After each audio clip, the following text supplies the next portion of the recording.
Guys, how's it going? Welcome to my video. Here's the thing. I just want to give you guys some tips if you guys have the situation that I had a couple of days ago. So basically, what happened was I was at a McDonald's. I went to get something to eat, parked my car, got out, was there for maybe like 15 minutes, got back in, and it would crank. The car would crank and crank and crank, but it would not turn over. It would not turn over. It would just crank and crank and crank and would not turn over. So, I haven't had that issue with this car at all.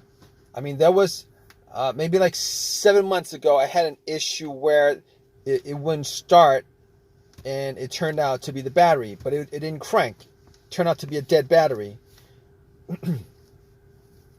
But really never had an issue where this car would crank and crank and crank, but it wouldn't turn over. So the only issue I had was that dead battery from 7 months ago. This car drove fine since. I've had no issues with it. So basically what I did first was I turned on the headlights, and just to see where the battery was, what level, how much charge is in the battery. If it was dim, I knew that it was the battery that was the issue, but the lights were bright. Headlights were bright. So basically, I didn't think it was the battery to begin with, but and the reason why it wasn't just because of the headlights, it was because of how strong the cranks were. All right, it wasn't like it was a slow crank. It wasn't like it was a soft crank. It wasn't like it was trying to crank. It was a very, very strong crank each and every time it cranked. Regardless, I opened up the hood and pretty much checked around the battery, because I thought, I was hoping that it would be something as simple as that. I didn't really want it to be anything bigger than that. Obviously, most people in this situation, if they were in this situation, they'd wish for the easiest fix. So I was looking at the battery, I was looking at the terminals, and you know what? I don't think I actually cleaned up the terminals last time when I changed up the battery 7 months ago. I was looking at the terminals. They looked kind of corroded. There was some rust on it, kind of corroded. There was some white, bluish stuff on there. So I pretty much, had a couple of fries, and then I took out my Coke, which I drank half a cup of, and I poured the rest onto the terminals, and had it fizz up, oxidize, a lot of the corrosion. So I pretty much took some paper towel and wiped it. But here's the thing, I was actually able to wiggle both the terminals off. They were tight, but not so tight that I couldn't move it. But I was able to move it, wiggle it, and once I took it off, pretty much wiped it and popped it back on. And I was hoping that was going to be the fix for it. But unfortunately, when I got back and tried to start it, it would crank and it wouldn't start. Now, I didn't give up thinking that it might have been a battery for whatever reason. But however, I did have a booster pack, and for whatever reason, I decided to put the booster pack on the terminals and then try to start it. Did the same thing. So at that point, I 100% knew that it probably wasn't a power issue. It probably wasn't a battery issue. So at that point, I ruled out the battery. I ruled out the terminals being corroded. Ruled that out. I actually did check the negative line. If you guys don't know what the negative line is the ground line, the ground wire. All right. Normally, the negative terminal wire that goes to the negative of your battery actually connects to the frame of the car. I actually did check to make sure that it was connected. Sometimes, for whatever reason, the cables might be frayed and break off. They break off sometimes, but I made sure that it was connected to the frame. It was good. Sometimes sometimes a crank no start situation could be caused by that, but normally something like that would also cause a very, very slow, weak crank, which is not the situation I had. But obviously in that situation, I was able to eliminate the ground wire, also eliminate the alternator being the issue. And I really didn't consider the alternator being the issue to begin with, but just to be 100% sure, putting the booster pack on, I was able to eliminate the alternator, being that if the alternator was for whatever reason dying or weak or charged up the battery to just a little amount, me putting a booster pack on, and it would have started the car if it was the alternator that was the issue. However, I didn't think that's not one of the things that came up as far as me trying to figure out how to a way to solve the issue with this car. Not cranking but not starting. But okay, here's the thing about it. So I can eliminate all those things. Now, other things that could be causing it: mass airflow sensor, the crankshaft, the camshaft, position sensor, throttle position sensor. I pretty much was able to rule out all those things, seeing as how I actually remembered that there was no check engine light on my dash. I haven't had a check engine light for a long while. I did have a mass airflow sensor issue maybe like 6 months ago that caused the check engine light to come on, but no starting issues, no driving issues, as far as I could tell. But that was a very important thing as far as eliminating what could be causing the issue with the car. So basically, I was able to eliminate all those things: the mass airflow sensor, the throttle position sensor, camshaft, crankshaft, and anything else that has a sensor connected to it. But I recalled that I had a similar situation with another car where there was maybe a computer issue. I think it was a computer issue where the computer was not able to connect to the car itself because of a blown fuse on the car's computer, blown ECU fuse or something like that.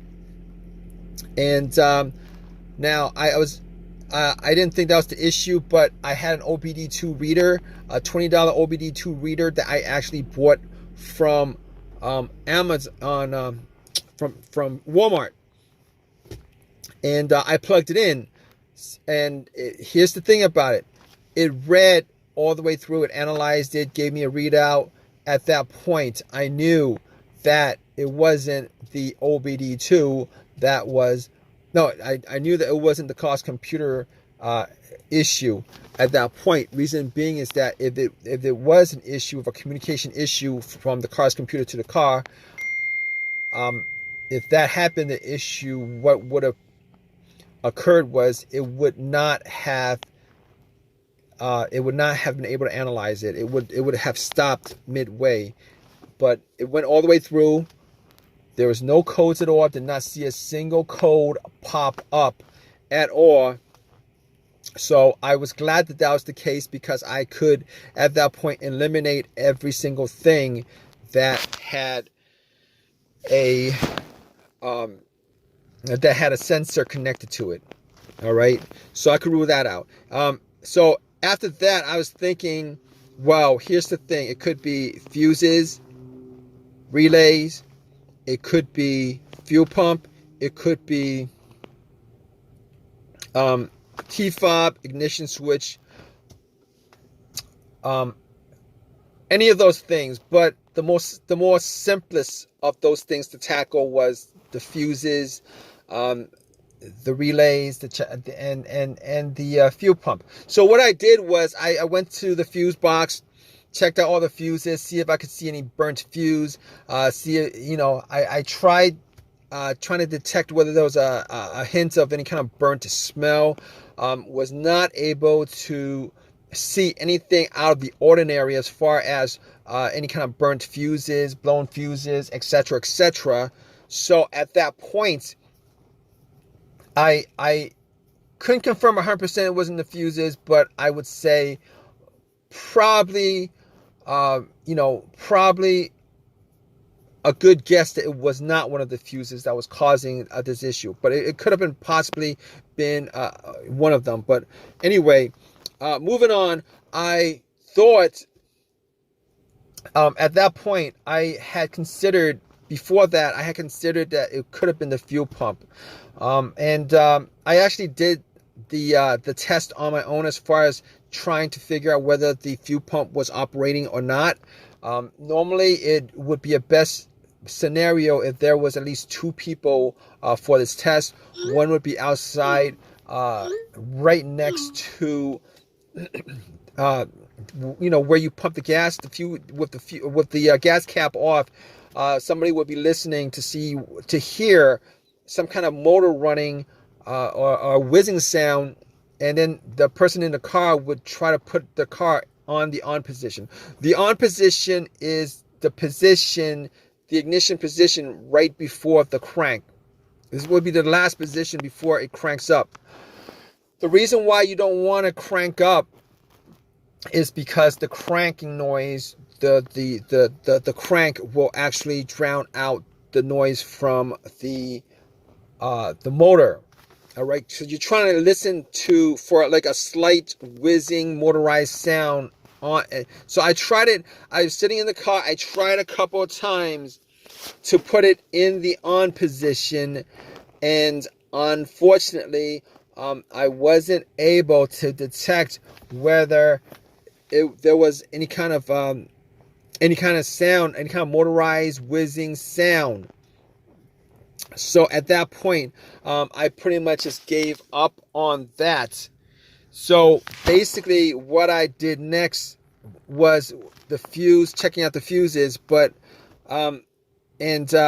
was not able to decipher whether it was a fuse issue. So what I did after that was try to figure out whether it was one of the relays.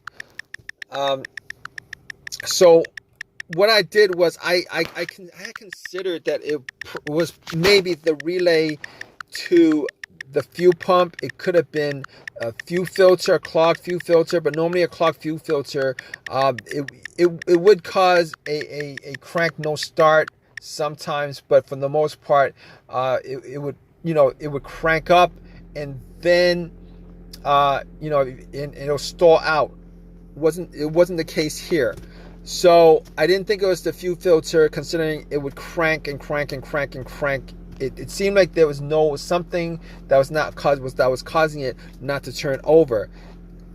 So I got to the fuel pump relay. Once I got to the fuel pump relay, figured out where it was.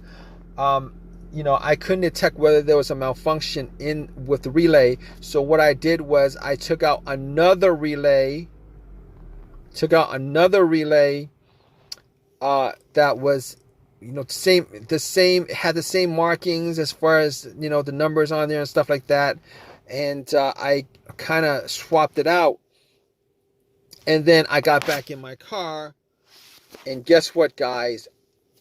Cranked, and then it turned over. It was working just fine. So at that point, I knew it was the fuel pump relay that was the issue, and Obviously, since it was the issue, I was able to drive the car to an AutoZone and got a replacement relay. Pretty much swapped it out. Swapped it out and then replaced it, the one that I took it out from, the accessory that I took it out from. So I haven't had an issue since with any kind of cranking situation. Haven't had a single issue since. But to be honest, I didn't actually drive that much, but haven't had an issue since with the issue, with the crank no start issue. So it's been resolved. It drove fine all day today. Not a didn't have the same issue as I had previously. So this is it was an easy fix.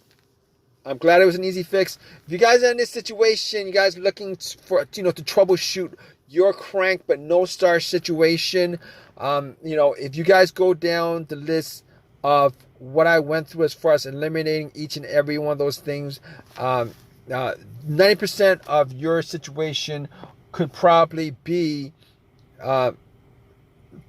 you could probably figure out what the problem is. Regardless, hope whatever your situation is at this point, that it's an easy fix for you. Please give me a thumbs up. Please subscribe. If you have any comments at all, please leave a comment in the comment section. All right, guys, take care.